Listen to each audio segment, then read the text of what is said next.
Ricken Financial presents Kickin' with the Rickens, Redefining Retirement. Gerry Ricken and Heidi Ricken Provost want to help you reach the retirement you deserve. Let's build a strategy that gives you the confidence while meeting your financial wants and needs. Meet the team at rickenfinancial.com. Now, Kickin' with the Rickens. Appreciate you subscribing and downloading Kickin' with the Rickens, Redefining Retirement. rickenfinancial.com for all the information. My name is Mark Owens, Gerry Ricken, Heidi Ricken Provost. I know it's been a tough week. I've been thinking about you guys, but we're going to get a little raw this week and talk about the power of family and some of the decisions that we have to make that are not very comfortable. Absolutely. And we appreciate your thoughts, Mark. It's been a little bit of a rough week around here. In the past few weeks, we've lost a few clients, and that's been tough. But we actually lost a family member unexpectedly in the last week. He was 31 years old and has two beautiful babies at home and a third one on the way. His wife was finally pregnant with the little girl because they have the two boys at home. And he unfortunately lost his life in a car accident this past weekend. It's brought obviously a lot of emotion our way. We're an emotional family to begin with. Right.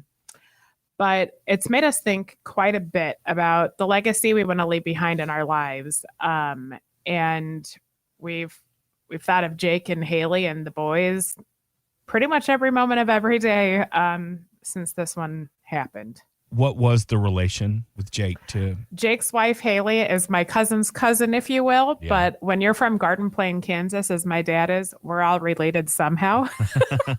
Yeah, that's right. In fact, Haley's dad is my cousin. Mm-hmm. But there's something to take away from this situation, and that's what we want to talk about this week as well.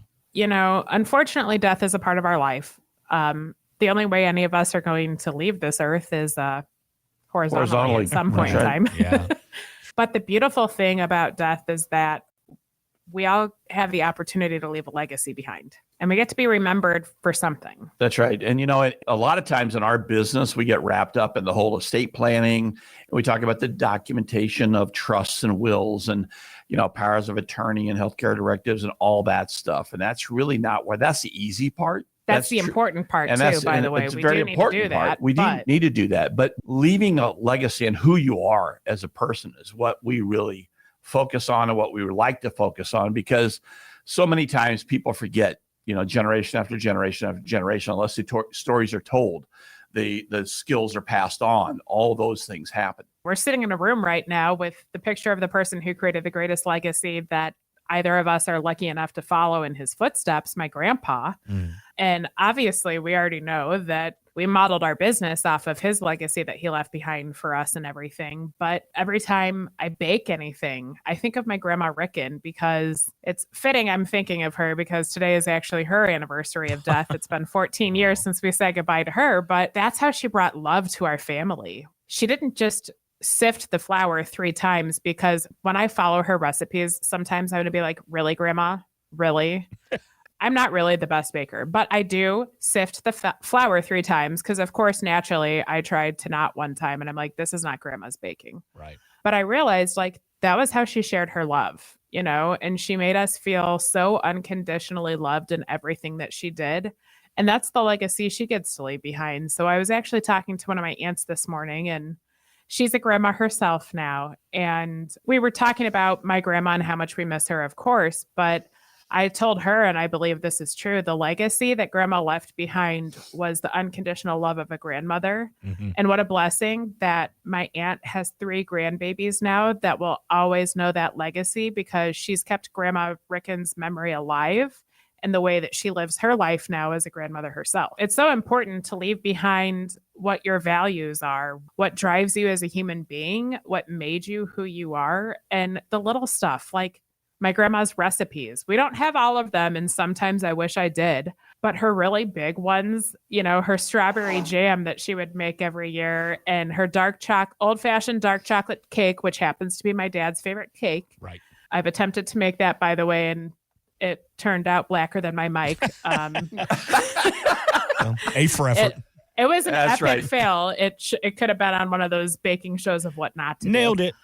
Yeah, absolutely. That's what life is really all about. And it's about leaving something tangible behind. And I want to be remembered in a positive light in the future. I actually have started putting together a binder that our clients are each going to start filling out with us, actually, about what makes them tick, what made them who they are, putting some background of their life together, important pictures, important people in their lives, things they want to leave behind for the future.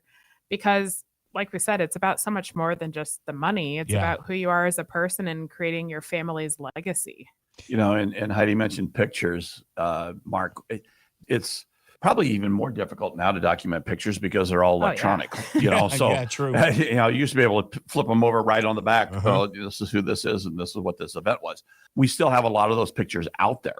Documenting those pictures and really creating a history of your family is what this is all about. That's what we're really talking about. And when Dad passed away a few years ago, we inherited this huge trunk that had a lot of pictures from my mom's side of the family, because Mom had been gone for several years, 11 years. And these are great photos. Some of them look like some of us. We have no earthly idea who they are. Beautiful black and white pictures. So, and there are stories behind each one of those pictures, and we just wish we had those stories captured. Sure. So it's storytelling. I remember when I saw the miniseries Roots several years ago about the story of Kunta Kinte and how storytelling led them to their origin of their family. So it's just about storytelling and who you are as a family, what made you tick, what were your experiences like? Because that's what I'm fascinated by.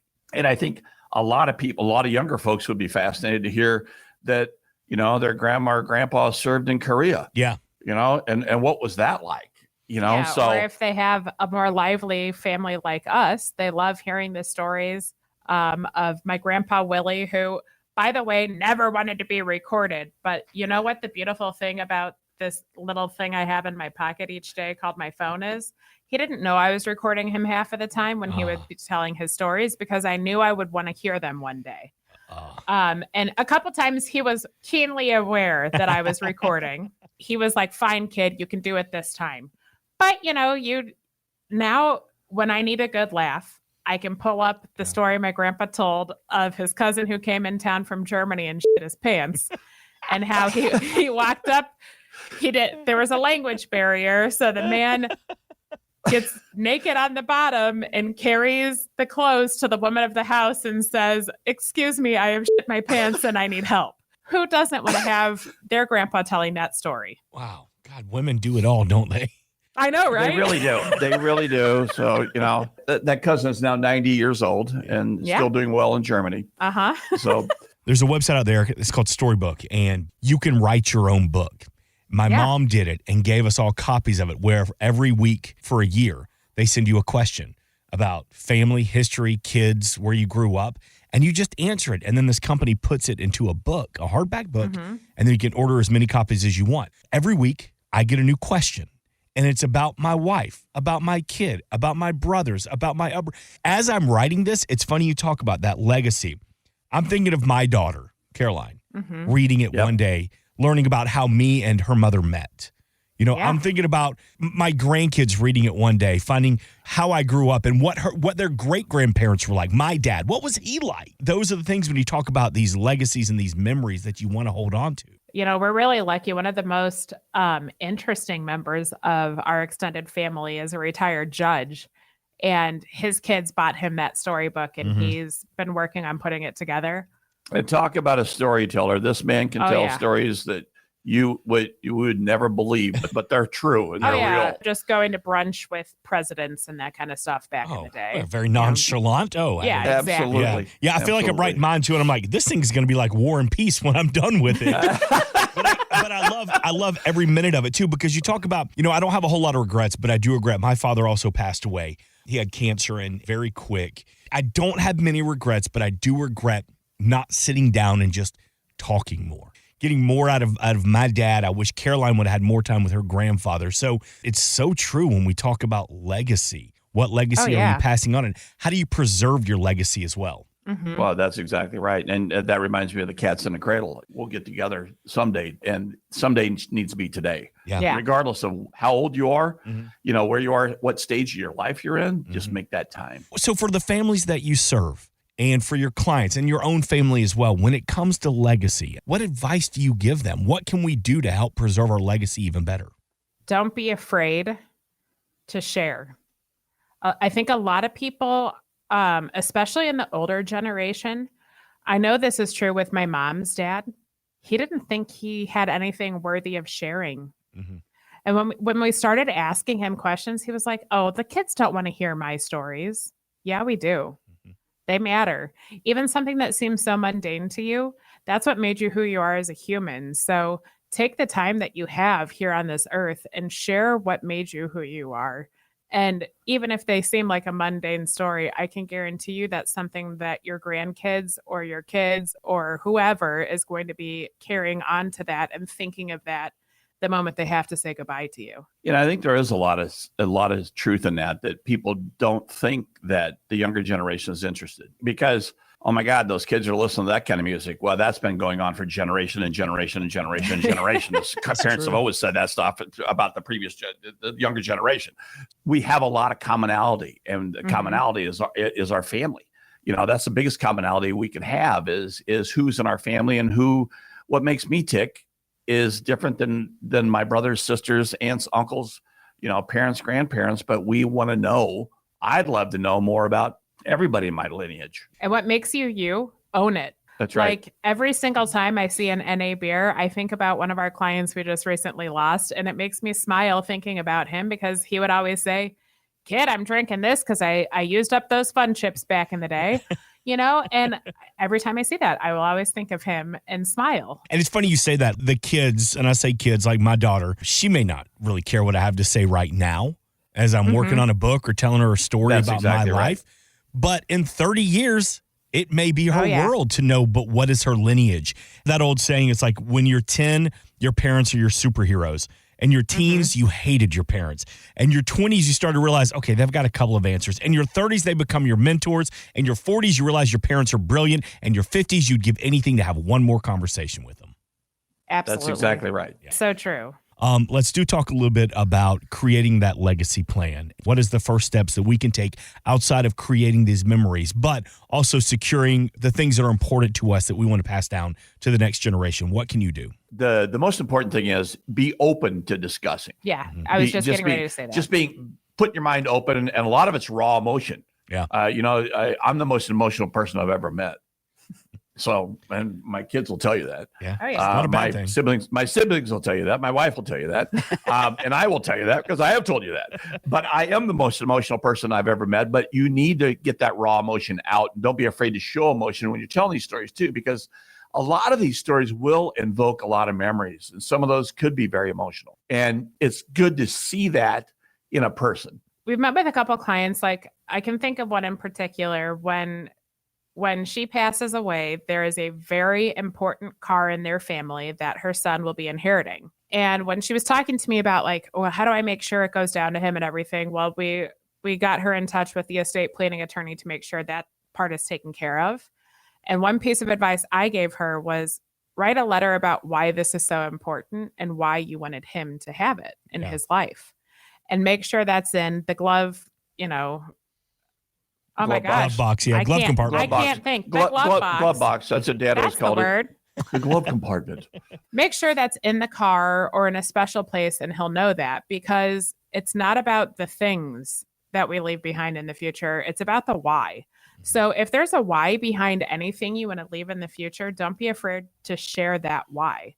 And it can be as simple as when my grandpa passed, he had this tacky ring. He went to a flea market with my grandma. He tried it on and it got stuck on his finger. So he had to buy the damn thing.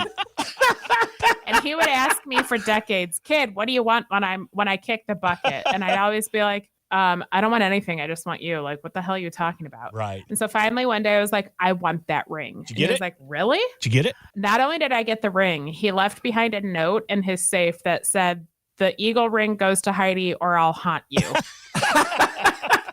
And you know what? That is a legacy. That's how you leave the legacy behind. It's the Yep. little stuff that adds up to the big stuff in the end. But, just be authentically you, and you are going to naturally leave a legacy behind, because every time I see a kind person, I think of the legacy of a lot of people who went before me that were kind like them. Yeah. Every time I see someone on a tractor, I'll think of Jake, because the last time I saw him drive past on the tractor, honk and do a little toot toot to us. It's the little things that become the big things in the end. Spoken from people who are just like you, that experience these emotions and helping to capture your legacy. Not just through your words, but through your written statements as well. And the team at Ricken Financial want to help you with that. So we invite you to reach out to the team at Ricken Financial and have these conversations. RickenFinancial.com. Well, again, thoughts and prayers to you and your family on your loss. Thank you for being so open and raw with us this week. You didn't have to do this, but you said, I want to talk about it. So I really appreciate you guys, just opening up to us this week. Thank you so much. Well, life is short, laugh hard. That's right. Absolutely. Hey, RickenFinancial.com. Thank you so much for checking it out. We'll be back with another episode. This has been Kicking with the Rickens, redefining retirement.